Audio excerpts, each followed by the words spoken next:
to welcome you to free and clear home investing. A lot of people think that if they are free and clear, they're going to be pretty rigid on their price. Well, there's a lot of older people out there that own free and clear houses. In fact, out of 100 houses, over 33 are free and clear of mortgages. So we want to talk a little bit about, when you're dealing with cash or terms, you have to buy it cheap on cash, and they generally do not want to discount their property enough for you to buy a good deal. So you have to look at other strategies.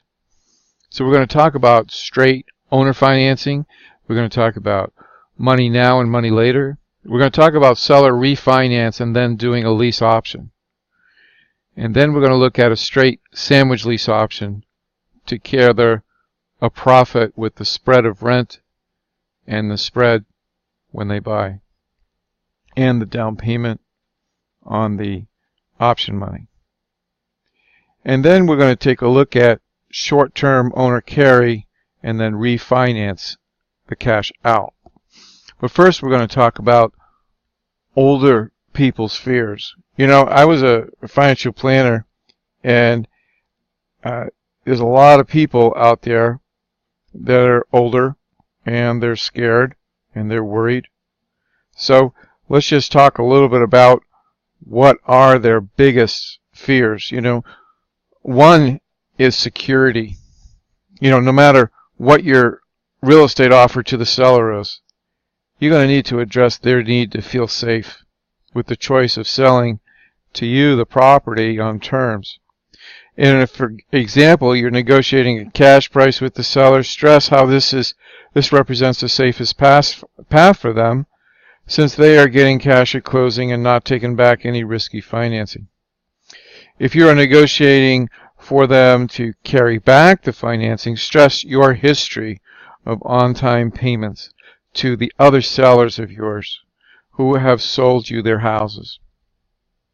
Now the second fear, positive attention. When you think about it, don't underestimate the power of positive attention. People sell houses to people that they like, right? And people who make them feel good about themselves. Listen to the seller's stories. Even if they're boring, it's important to listen to their stories and really care about them. I like World War II history. I like to know if they served this country. I'm an ex-Marine myself. I love to talk about, when they were in their 20s, because that's what their greatest memories are. So, they basically do want to feel good about themselves, and their seller stories encourage them to talk about their past. It's the best way to build rapport with an older owner. What's another fear here? Hands-off and hassle-free income. Many older sellers don't really want a big chunk of cash. They just want a steady income stream over time, like an annuity. Now, if you're negotiating an owner carry deal where you're making the seller's payments, you got to stress the easy way in which they can have converted their equity in their house into a monthly income for themselves without having the big tax hit that they would have if they sold for a cash buyer, and the interest rate significantly higher than if they put their money in a CD or savings account.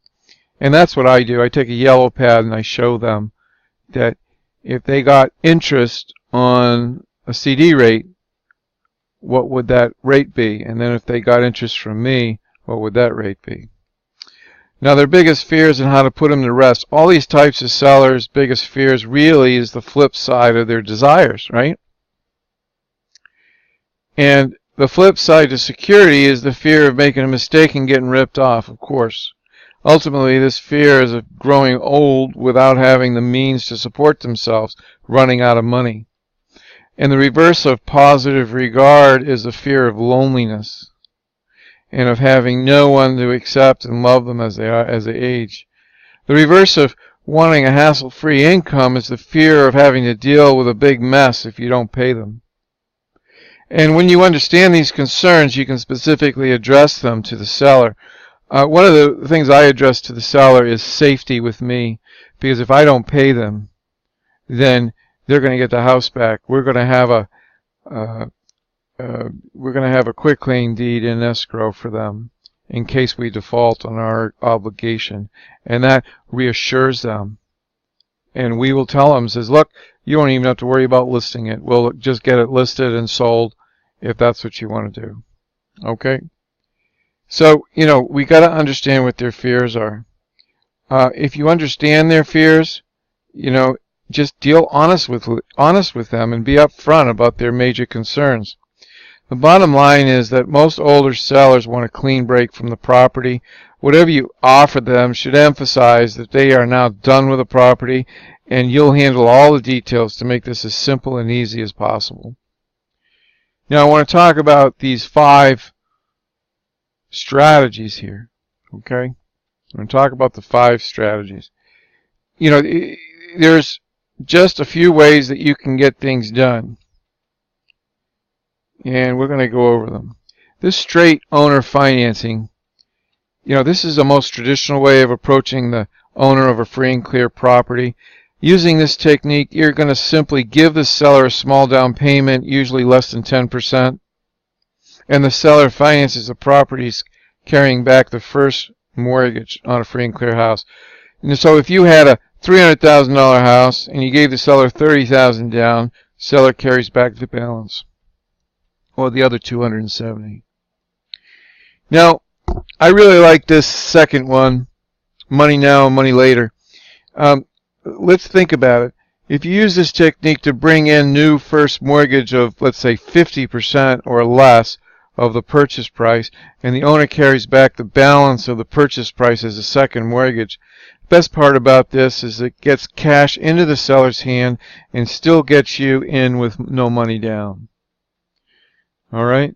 So it's a big first mortgage, but it's no more than 50% of value. So here's an example. You got a $200,000 house, and you got a new first mortgage of $100,000, and the seller carried back the other $100,000 as a second. And because the seller got a good price and a fast sale, we get something in return. We get a low interest rate on the seller's second. We're going to pay a lot less than 3 or 4% on the second mortgage. And it's this 100% financed property still cash flows nicely. You got to be careful. You got to make sure it cash flows. Let's take a look at the third one. It's going to be the seller refi lease option. Now this technique calls for the seller to refinance out a big chunk of money out of their equity from the property, and then for you to buy the house on a lease option from the seller. The seller gets 70 to 80% of their equity up front, and you, the investor, agree to cover the payment. And at some point down the road, you will resell the property and cash out the seller on both the new loan and the equity that they have. The 2 biggest advantages for you, the investor, besides getting this a nothing down deal, are that first, you don't have to qualify or pay for the new first mortgage, and second, you don't have to sign on a new loan. You don't have to guarantee the loan. Then we're going to look at number 4 now. Sandwich lease option. This is not for people that are broke. You need some reserves. You need about 3 months, but this technique gets the seller of the property the maximum monthly cash flow from the property. You simply guarantee the seller a net monthly payment and agree to purchase up front that you're going to have an exclusive option to buy the property. And the seller stays on title, and so they have more protection in this particular deal. And if you don't pay, they can evict you versus foreclosing on you. And as for you, the investor, you get the benefit of getting in with no money and getting a cash flow from the difference in rent, because you generally, on a sandwich, you'll lease it out for a little bit more than you're paying the seller, and then you'll get a greater option payment than you give the seller. And the back end, your purchase price from the seller is going to be less than the purchase price that you give the tenant buyer. So sandwiches, I think, are really, really good for free and clear properties. And lastly, short-term owner carry. Let's go over this one. You're going to refi cash out, at the end. It's going to work great for properties that need a little bit of fix-up. So this is more of a rehab. And this is where you plan to do the rehab on the property and then sell the house to a retail or FHA cash buyer. Now, since the house will need some work, you're going to need to negotiate a good low cash price going into the property. If you can't do that, you're not going to make any money. You're going to buy the property from the seller. Now, the seller is going to carry back the entire purchase price on a first mortgage. Now, this loan has a short-term balloon, usually within 12 months. And you invest some time and money into fixing the property up as your down payment. And you can even put money into an escrow account to make the seller feel more comfortable that you are really going to get this work done. And then just get that money paid out to the contractors as you hire and complete the work. Then you're going to resell the property to an FHA cash buyer, and your buyer's new loan will cash out the seller's first and pay you your profit. One added bonus of this method is you can even use this technique if you don't want to retail out by simply refinancing the property yourself in 6 to 12 months after you purchase it. Now, since by the point of the title has seasoned enough, usually within 6 months, to let you borrow based on appraised value and not the purchase price, you should not only be able to get the money you invested, but should be even able to pull out a chunk of your equity from the property too. Let's say that you refied at an 80% mortgage. So there's 5 techniques to structure money-making deals with owners of free and clear properties. And you need some negotiation training. Make sure that you get the negotiation training. But if you get the negotiation training, you should at least be able to draft an offer for a free and clear terms deal. Thanks so much for listening to this recording on free and clear home investing.